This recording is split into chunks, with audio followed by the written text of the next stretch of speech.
dévisser la poulie damper. Alors commencez déjà à mater la rondelle pour pouvoir la planir. Sinon vous n'arriverez pas à tourner le vis. La poulie damper, au besoin, vous voyez, la changer.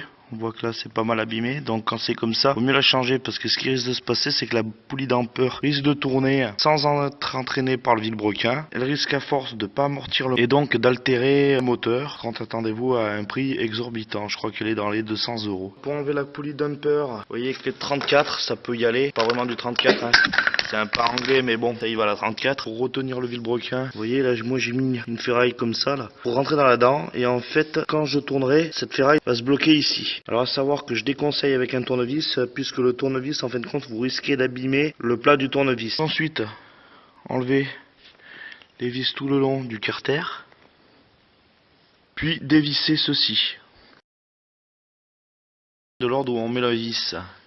Ici un long, ici un long, ici un court, ici un court, ici un court, ici un long, ici un court. Une fois enlevé le cache de distribution, vous tomberez sur la distribution, le nez du vilebrequin. Donc déjà en premier lieu, on enlève la rondelle, à savoir qu'elle a un sens.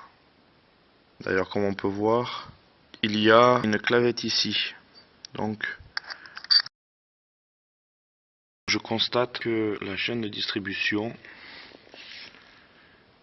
était bien calée.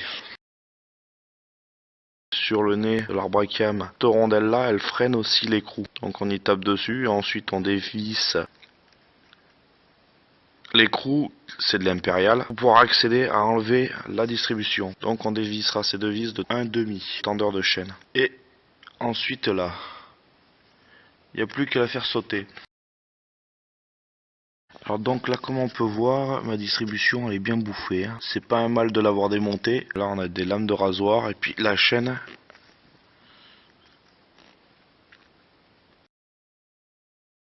Vous aurez ces 3 vis à dévisser. Vous voyez, il y a cette flasque là qui vient dessus. 2 vis 3/8e. Vous avez 2 vis ici, 7/16e.